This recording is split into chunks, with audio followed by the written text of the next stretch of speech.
Welcome to the Rethink Sales Show. My name is Derek Kelly. I am joined by Jim Shorkey.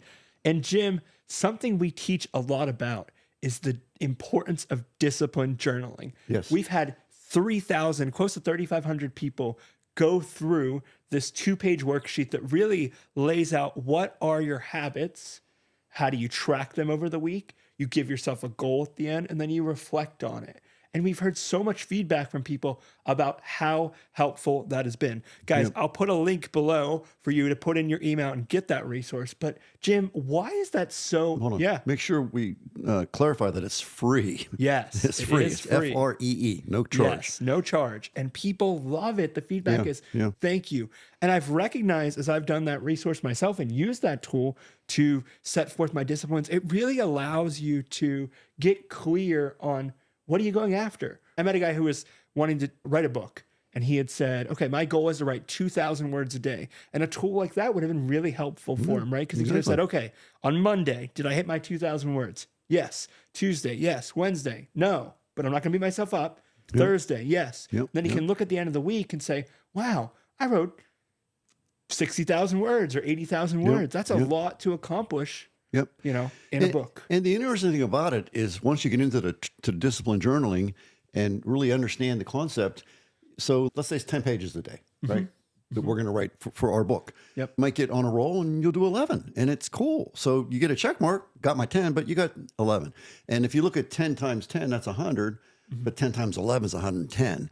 And so we get there that much quicker by going a little bit beyond the daily discipline of writing those 10 pages. And that will happen. And then some days you get into a real creative spirit and you might do 20 or 30. And that still is the check mark. And it's not like you go back the next day and say, I got to do 30 again. You can still go back and do 10. But the idea is to get into the habit of doing this discipline of 10 pages a day. And it could also be 10 laps. It could also be 10 push-ups. It could also be 10 phone calls. It could be whatever those disciplines are. The way it works is, number one, most importantly, we have to establish a very clear, distinct goal. Napoleon Hill makes this very clear in his great book, Think and Grow Rich. What is the goal? It's got to be specific. It's got to be clear, crystal clear. So we got to have a real good vision of what the goal is. And then from there, we seek expert counsel to find out what are the things that we need to do to get to the goal in the most efficient manner possible. And so we talk to expert counsel, and maybe even 3 or 4 expert counsels. It could be a book or a YouTube video or a podcast, or it could be a person. Derek and I are talking right now, one-on-one. I say, Derek, what do you think? Here's what I want to do. And what do you think are the things I should do to get to where I want to get to, right? And so Derek gives me this advice, and I write these things down, and that becomes my to-do list. Also, in the spirit of going after goals, sometimes there's some things we need to stop doing. And so we prescribe a to-do list and a to-not-do list. And that then becomes the discipline journaling concept. So does that make sense? Yeah. And I think that for a lot of people, we really prescribe to them, hey, do simple first. What can you do to get started? Good. Okay, I want to write this book. That sounds overwhelming, right? The friend who said, I want to write this book sounds overwhelming. Well, can you 5 minutes a day and start writing? And then after those 5 minutes, if you're done, be done for the day. But a lot of people recognize when they take those 5 minutes, they can go 10. They can go 15. Exactly. And then they go, wow, I got 30 minutes of writing in today.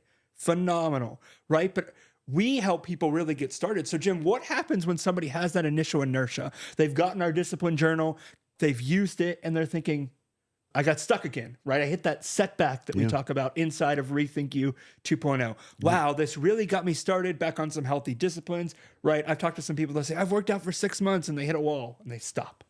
And so what happens when we lose that initial inertia? What's our next move? The next move is if we have the discipline journal and the to-do list and to-not-do list, we just got to get back up on the horse. I'm in bed this morning. I think it was 63 degrees in my room because that's a recommended idea. So it's cold. It's hard to get out of bed, but I know I have to get out of bed. And so sometimes I don't, and that's going to happen. That's called a setback. So maybe I didn't get out of bed this morning. No, I did, by the way, but sometimes I don't. But the answer is to get back up on the horse as quickly as we can. And that's what the discipline journaling enables us to do. Let's say I did have what I would call a bad day. I have 10 disciplines. and I only got 2 or 3 done. So to me, that's not a good day. I grade my day, and I'm laying in bed at night, and I grade my day. Oh, geez, I got an F. 3 out of 10 is definitely an F. But then I recommit to the 10 for sunrise. And so when I say rise and shine, I really do mean rise and shine. So I know I didn't shine so well today, but I know I can start over again tomorrow. Tomorrow's a new day, and I am going to rise and shine, and I'm going to do these 10 disciplines. So maybe discipline number 1 is the push-ups. So I get out of bed, and I'm doing them push-ups. So I got 1 discipline done. And then the next one is the next one. And I keep going through that. And maybe before I even really get my day started, I'm already at the 3 that I got yesterday. Does that make sense? Yeah. And so that's where the momentum comes into play. So maybe I'll then from there. So let's say I'm out of bed at 8 o'clock in the morning, and I got 3 done. And then I would say to myself, well, listen, let's try to get 2 more done before lunchtime. So I go out and make my coffee, which I got right here, and do 1 more. I'm at 5. And then maybe at that point it's time to visit with Amy or do whatever I do for my morning. And then I maybe set another goal that would be after 12. As soon as I get to 12 o'clock, 12:30, whatever, I'm going to do 1 more. And I just keep going through my day in that fashion and checking them off as I go. So we call that a to-do list, things I'm going to do, and we call it a to-not-do list, things I'm going to stop doing. And that's how it works. Does that make sense? It's something, gang, that I've done that's really helped me is if I want to read at night, I'll put the book next to my bed. That way I don't need to make that micro choice of, oh, let me get out. Like, I just laid down in bed. I want to read. Now I got to get out of bed, go find the book, come back upstairs, lay down. That extra step can sometimes get you stuck. And I know that sounds simplistic, but no, it's actually not simplistic. It's very complicated. You got to really think about that. Right. You got to find the book. Where's my book? You got to put it by the bedside. Another example, that I'm a big exercise guy. Maybe I had a bad exercise day. So an interesting idea, to Derek's point, would be to take my running shoes, get everything ready. My running shoes, my running socks, my athletic underwear per se, my running shorts. Maybe it's cold out, so I'm going to wear sweatpants, and I get everything ready. I'm ready to go. I got my hat. I got my if I'm going to wear gloves. It's all there in a pile off to the side, so I don't trip over it. But I can't avoid it. So I get up in the morning. I've already committed to rise and shine. I said this for years. The hardest part of running is putting on your shoes. Yeah. Once you get your shoes on, it's like things start to flow from there. So I have got my stuff all together, just like you with a book. And that's another one. I could also say, I want to do 2 things tomorrow morning. I want to read my 10 pages. I'm not even going to get out of bed. So like Derek said, I put the book by the bedside. I read my 10 pages, get up. Oh, there's the running stuff. Put my stuff on, and I got to just start walking out that door. I get out that door. What's the challenge with the running? The first step, the second step, the third step. I got some momentum, 3 steps, 4 steps, 5, and I don't count my steps, but I'm just saying, just getting in motion. And so where I live, I have a little bit of a circle that I could run around if I wanted to. And I maybe to start off, I'll do 10 laps around that 10 of those circles, which would be 6/10 of a mile. Then I run down the hill. I've got a pretty steep hill that I live on. So run down the hill, head out towards the park. Then I have a certain turnaround point. And I turn around, come back, and then, God, I got to run up that hill. And that's a hard one. Running up that hill is a tough one. So maybe typically I only make it halfway up. Today I'm going to make it halfway up, and I'm going to go 10 more steps, and then I'm going to walk the rest of the way. Yeah. But I'm making progress. Does that make sense? Yeah. So I think your idea is a great one, and I do that. I actually do that. Yeah, and I imagine you eliminate distractions too. This is what I always encourage you guys to do. You know, okay, my phone's not in my room, because if it is, I'm going to pick it up instead of the book. Yeah. Where's my phone at right now?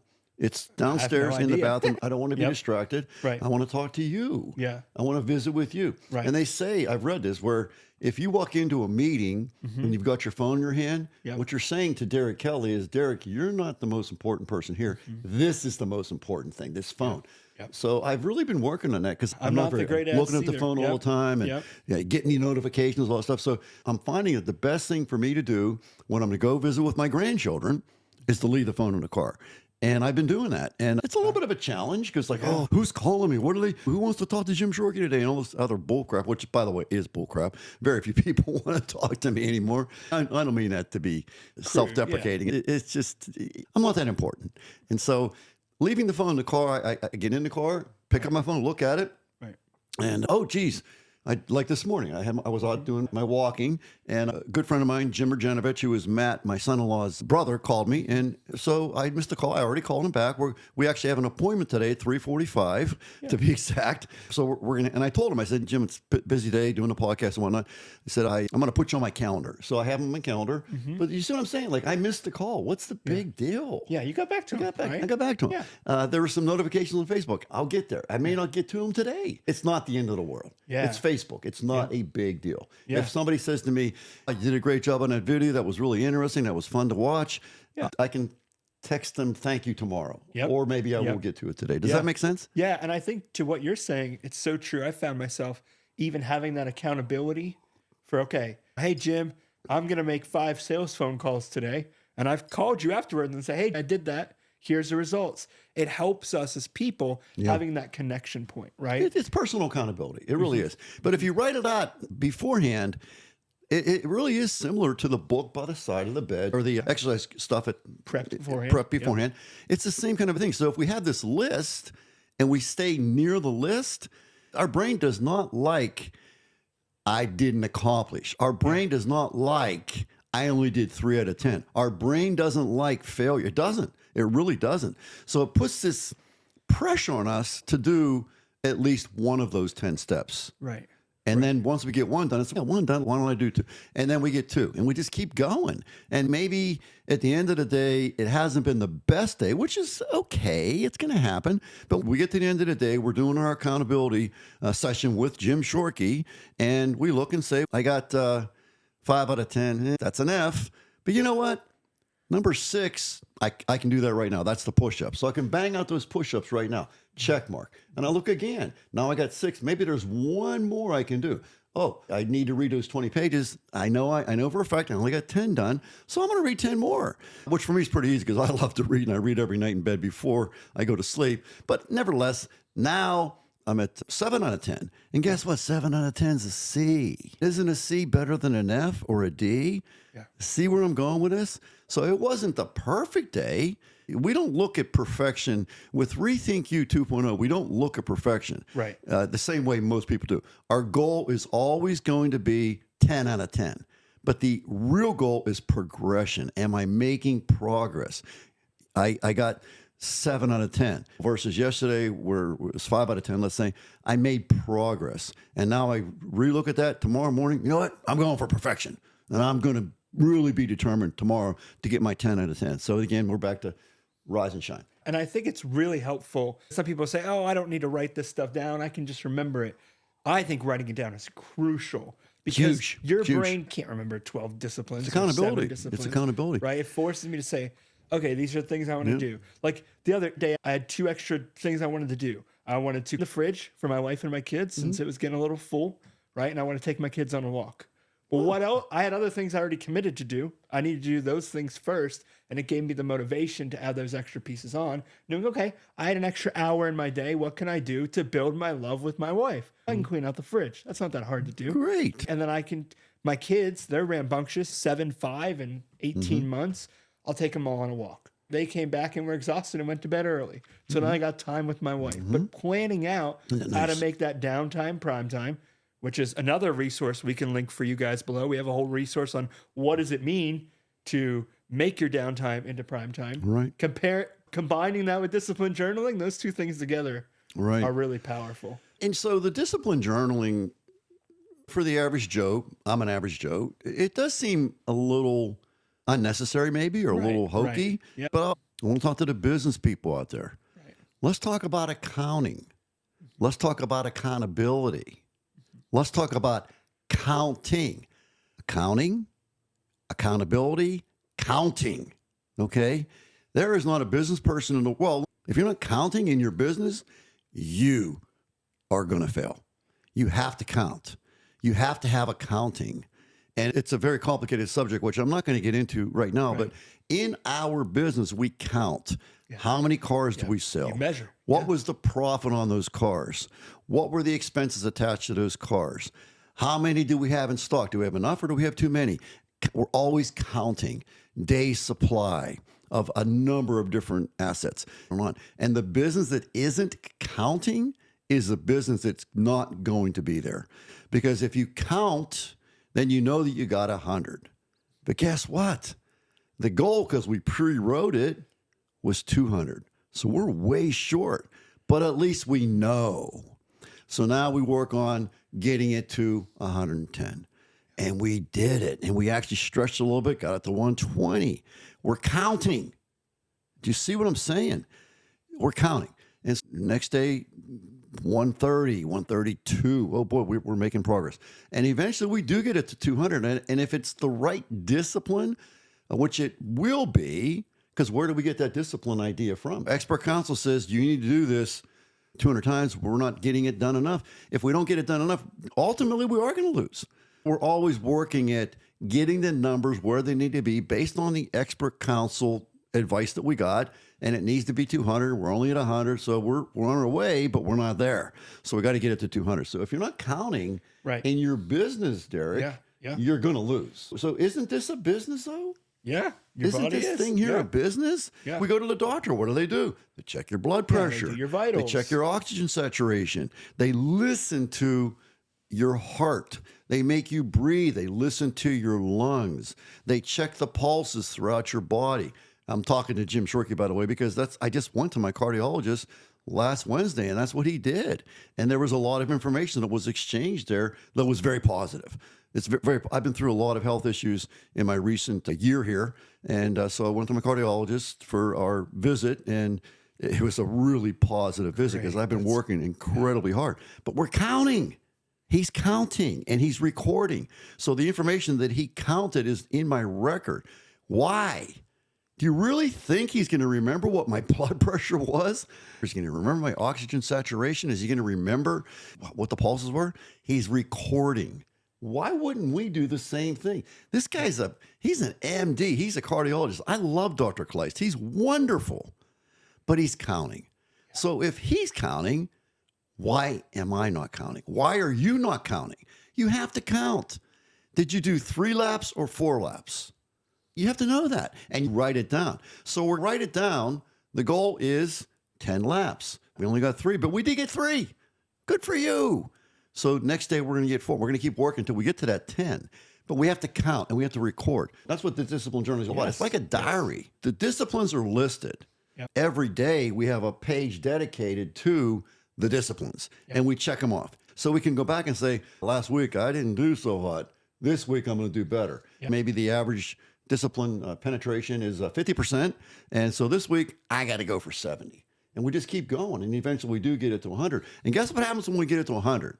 We keep at it. Then we go back to expert counsel and say, I've been doing this for 30 days now. I got my 10 out of 10, 30 days straight. I'm rocking and rolling. Anything else you can suggest? Yep. I got 2 more. And you add them on. And you keep driving to get to your ultimate goal, which is the whatever that would be. Yeah.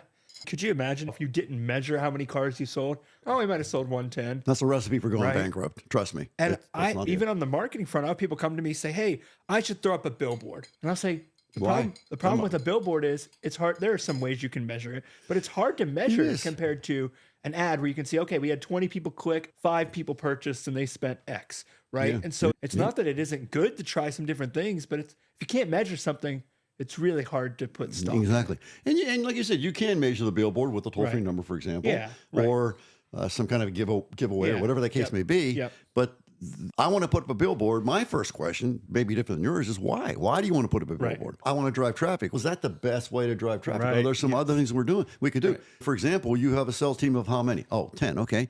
Are they making their 3 phone calls a day or 10 or whatever that would be? Heck, it doesn't cost me anything to make them accountable. Right. So are they counting their phone calls? Am I checking in with them to make sure they are in fact making their phone calls?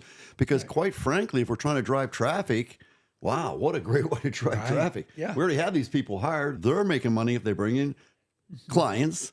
And so that would be the least expensive way to and you may audit them and find out, wow, Jim Shorkey's, he's taking an extra long lunch, and maybe he's updating his CRM system. He's doing all these things, but he's not making the phone calls he needs to make because he just hasn't sat down. He's always talking about taking out the trash, but it's like, we hired you for sales. Sit down and make some phone calls. Before we start adding expense, business people, I'm talking to you, let's make sure we're maximizing the resources that we presently either have already bought or are paying for right now. Yes. And I found in my business life, it was very rare that I really had those maximized to the point of, I don't want to say 100%, because 100% is the point of marginal returns. In other words, if you get to 90%, that's really good. Right. To get from 90 to 95 may not be worthwhile. It may not. And that's where the billboard would come into play at that point. But as long as we're at least close to maximizing our present resources, then I would not do anything until I maximized, or at least maybe optimize is a better word. Optimize. Let's go with optimize. Yeah, exactly. And it's the point of, okay, wow, Jim, I'm doing these 6 disciplines at 90%. Go back to expert counsel and say, what can I add? I'm doing these really consistently over the past 3 to 6 months. What can I add? Okay, add this. Great. And then I'm going to move that needle and move that number. That's exactly right. So that's the power of discipline journaling. That's why we teach on it. And I just felt like we had to dedicate a whole episode towards talking about it because it's been so impactful for both of us. And so, guys, if you've enjoyed this content, like, comment, and subscribe on YouTube. In the description, you will see these resources that we talked about today. 2-page discipline journaling worksheet that thousands of people have enjoyed. Every time we push people towards it, we get thank you. I saw a woman yesterday say, thank you, Jim. And you responded and said, thank you so much for downloading this. Right. And also that Downtime to Primetime resource. So Downtime Primetime. We got that from Jim Rohn, by the way. Credit to Jim Rohn. Making your Downtime Primetime. Shoot. So what that looks like is what I was talking to you yesterday about cleaning out the fridge. Okay. I have an hour now between when I need to take my kids for a walk or help my wife start dinner. So I have this hour. Excellent. What can I do with this time? It's a Sunday evening, right? I thought I could put in laundry. What's the most effective thing you can do with your downtime, right? If you're in a coffee shop waiting for a meeting, you can answer some emails. You can jump on your phone and answer some text 3 pages. messages. Or you can make some phone calls, or you can read some pages. Seriously, that's what it means. So you have this goal, 10 pages a day, and you're waiting for your coffee. Why not knock out 2 pages right now? When I read a book, I read with pen in hand. I can prove that. Pen in hand, a lot of underlining, a lot of little stars, a lot of little, yes, wow, this is great. So I read with pen in hand. So I'm a slow reader in that regard. But making your Downtime Primetime, making that point, we're getting ready to do what we're doing right now. I'm downstairs making my coffee in hand. But there's a little bit of a delay between putting the coffee pot into the Keurig and the coffee actually being ready to consume. I'm walking laps around the island in our kitchen, just doing steps. And believe it or not, in that period of time, because I stress, like I'm saying, I am doing this, ladies and gentlemen. I'm doing it right now. I'm down there waiting for the coffee. It takes a few minutes, so I'm walking, and I wanted to do 500 steps. So the coffee's done, but it's obviously piping hot, so I can't really drink it now anyways, so I just keep going. And I ended up getting 500 steps, actually a little north of 500 steps, but that goes in the watch, it goes in my phone, and so I've got an extra 500 steps by making my downtime, waiting for the coffee, prime time. So you can hear the power of those 2 things at play. Making your downtime prime time before we jump on this podcast, and having those disciplines and that journaling that connects back to expert counsel. So what a practical episode, right? Pragmatic in the steps of, guys, if you don't have those 2 resources, the one is more of a short 2-3 page that explains what Downtime Primetime is, and then take that and pair it with your discipline journaling. Make your Downtime Primetime and discipline journaling. Thank you, Jim. My pleasure.